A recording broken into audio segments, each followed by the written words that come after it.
नमस्कार, good morning. मैं शुभकरण सहायक आचार्य EFM Shri Radheshyam R Murarka government PG college Jhunjhunu.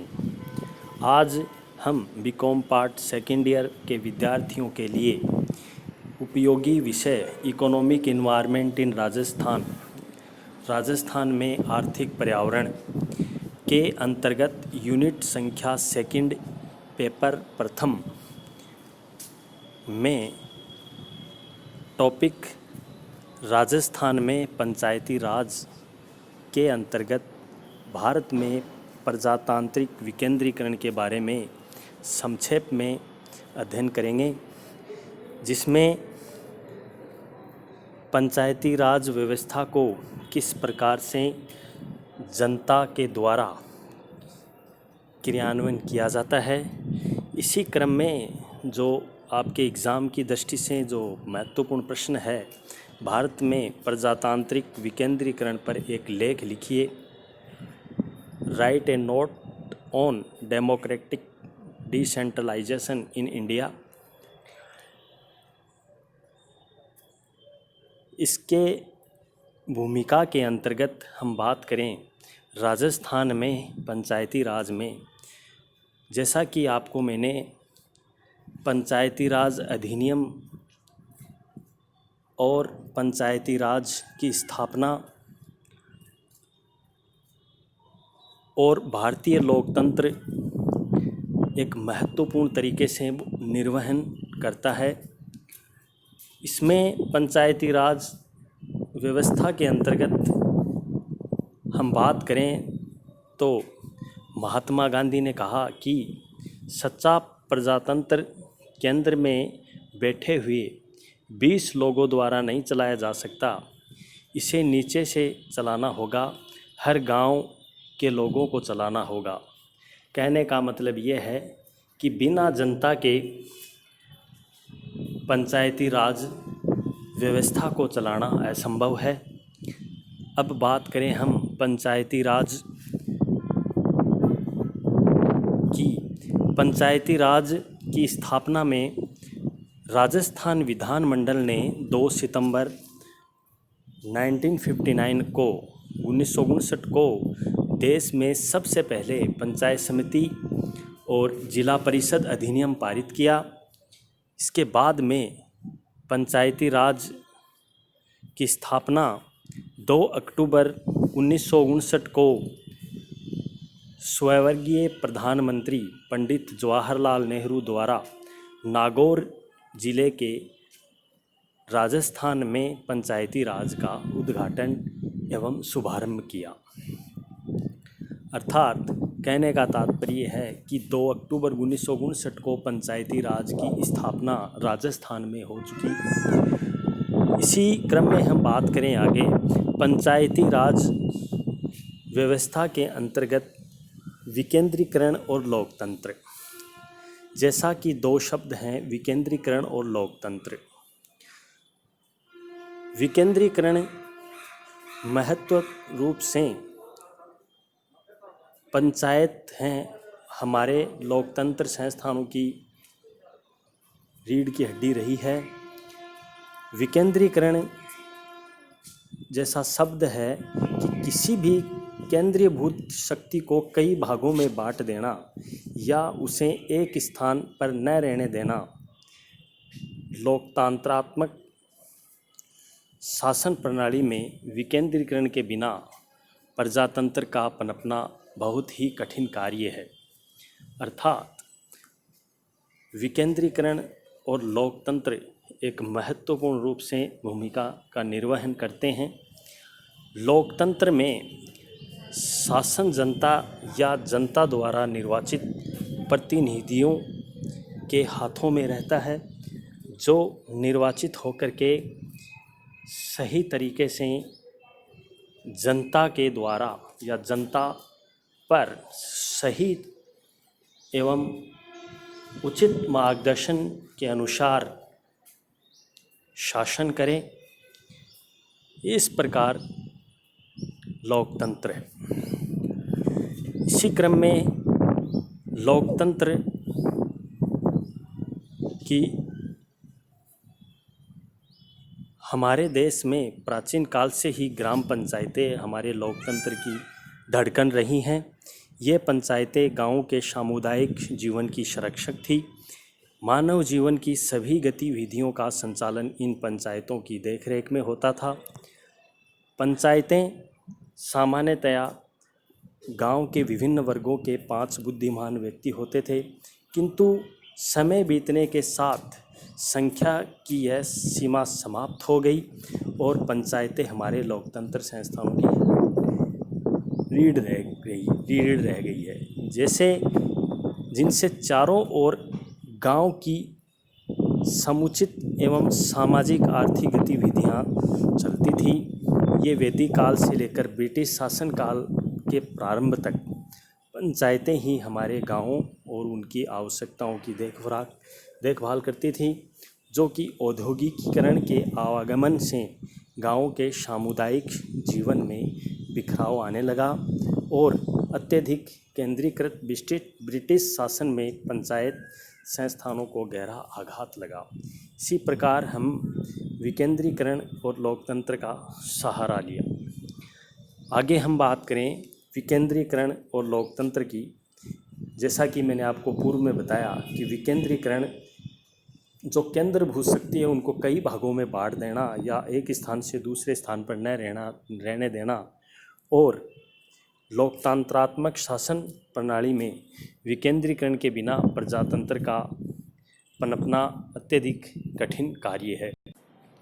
इस प्रकार विभिन्न प्रकार के विद्वानों ने भी परिभाषा दी है, जिसमें प्रथम है ब्राइस के शब्दों में, लोकतंत्र शासन का वह रूप है जिसमें राज्याधिकार किसी विशेष श्रेणी के लोगों को नहीं बल्कि समूचे समाज के लोगों को प्रदान किए जाते हैं। अब्राहम लिंकन भी ये कहते हैं कि प्रजातंत्र जनता का या जनता के लिए जनता द्वारा शासन है, जिसमें लोकतंत्र के शासन जनता या जनता द्वारा निर्वाचित प्रतिनिधियों के हाथों में रहता है। आगे बलवंत राय मेहता के शब्दों में भी यही है कि प्रजातंत्र की परिकल्पना यह है कि केवल ऊपर से ही शासन न चलाया जाए बल्कि स्थानीय प्रतिभाओं का विकास किया जाए। यह तभी संभव है जब वे स्थानीय लोग सक्रियता से सरकार के कार्यों में भाग ले सकें। इसे ही लोकतांत्रिक विकेंद्रीकरण या पंचायती राज कहते हैं।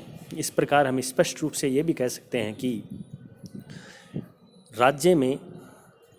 राज्य से जनता का अधिक विस्तार होगा, वह उतना ही अधिक प्रजातांत्रिक या लोकतांत्रिक लोक कल्याणकारी राज्य होगा। इस प्रकार विकेंद्रीकृत व्यवस्था में जनता अपने विकास एवं कल्याण संबंधी कार्यों के लिए शासन पर निर्भर न रहकर स्वयं अपने साधनों से पूरा करने के लिए तत्पर रहेगी, क्योंकि उसके पास सत्ता होगी तो अधिकार होंगे और उनके उपयोग करने की शक्ति भी उनके पास होगी। अतः विकेंद्रीकरण और प्रजातंत्र में घनिष्ठ संबंध है तथा एक दूसरे के पूरक भी हैं। आगे इसी क्रम में हम बात करें प्रजातांत्रिक विकेंद्रीकरण के लाभ, मेरिट्स ऑफ डेमोक्रेटिक डिसेंट्रलाइजेशन।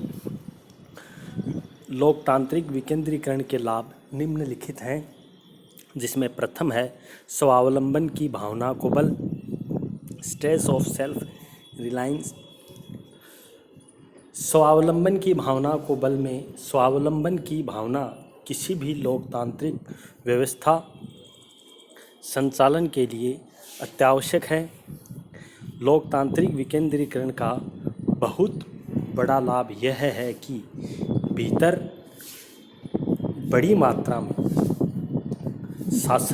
स्वशासन होता है, जिससे स्थानीय विकास की जिम्मेदारी स्थानीय व्यक्तियों पर आ जाती है और स्वावलंबन की भावना को बल मिलता है। दूसरा है जनता का चहुमुखी विकास, all round development of public.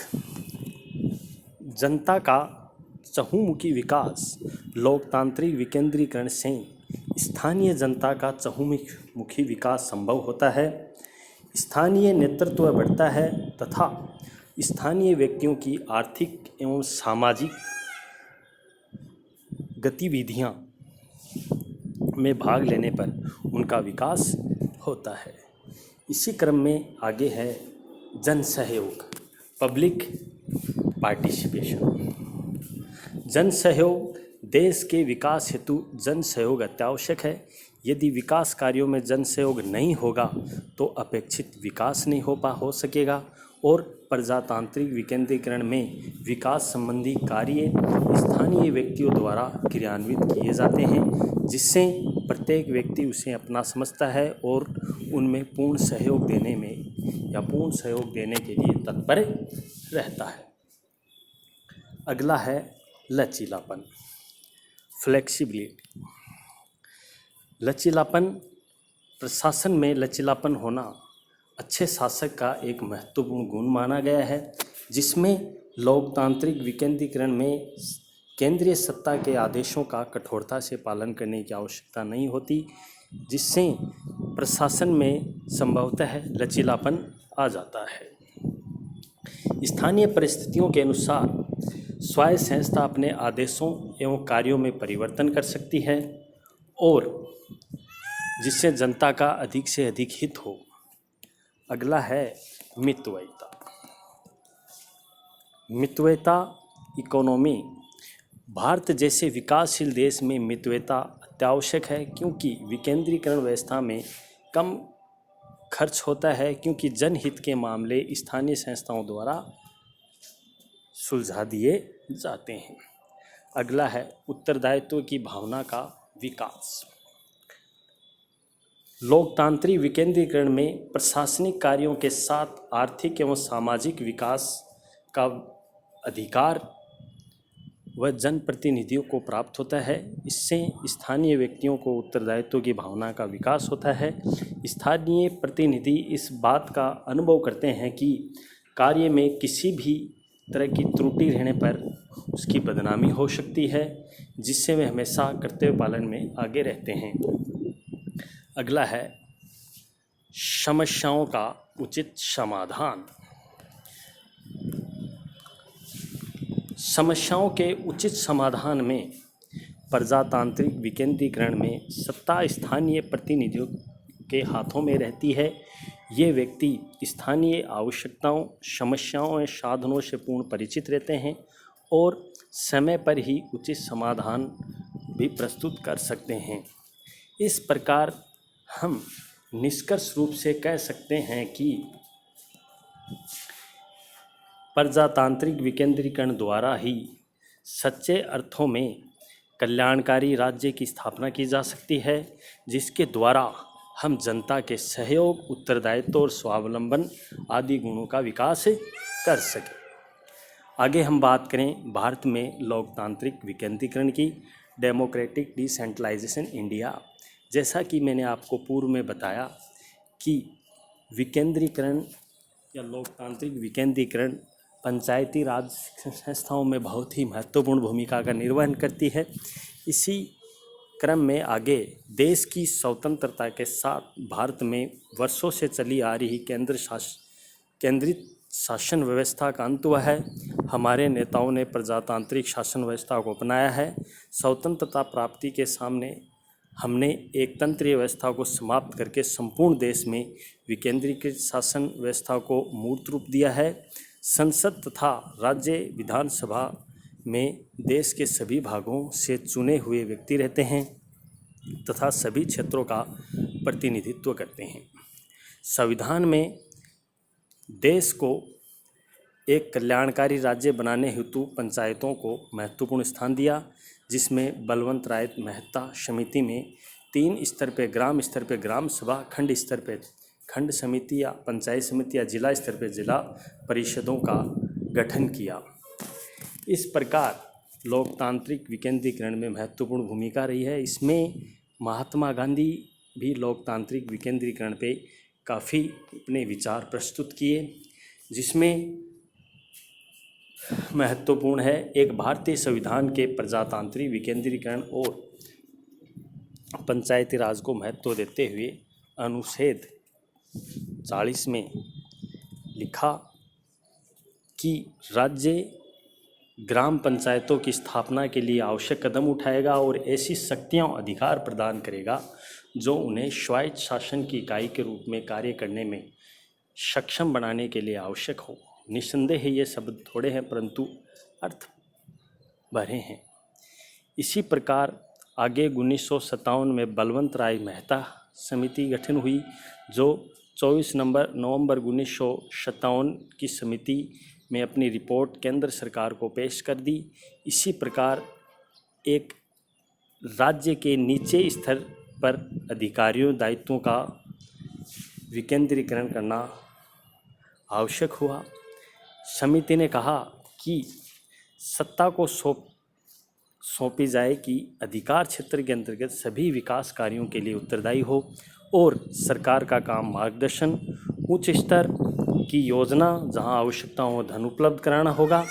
इसी प्रकार आगे हम बात करें कि लोकतांत्रिक विकेंद्रीकरण और पंचायती राज प्रणाली व्यवस्था लागू करने में राजस्थान सबसे पहले आ गया है जो 2 अक्टूबर 1959 को पंचायती राज व्यवस्था शुरू की गई। उसी साल नवंबर में भी आंध्र प्रदेश में भी ये कदम उठाया जो महाराष्ट्र में 1 मई 1962 को भी प्राचीन परंपराओं के निर्वहन के आधार पर सब लोगों के कल्याण के लिए अधिक उद्देश्य की ओर कदम बढ़ाए। जिला प्रशासन और पंचायती राज संस्थाओं के माध्यम से विकास की प्रक्रिया लोकतांत्रिक विकेंद्रीकरण की जड़ें हमारे यहाँ बहुत गहरी जम चुकी हैं क्योंकि पंचायती राज व्यवस्था गांव, खंड और जिले स्तर पर त्रिस्तरीय व्यवस्था का रूप ले चुकी है जिसमें विभिन्न राज्य और स्थानीय स्थितियों के अनुरूप इस ढांचे में परिवर्तन कर सकते हैं। सभी पंचायती राज संस्थाएं मुख्यतः एक दूसरे से जुड़ी हुई हैं जिसमें पिछड़े वर्ग, महिलाएं और सहकारी समितियों को भी इन संस्थाओं में विशेष प्रतिनिधित्व दिया।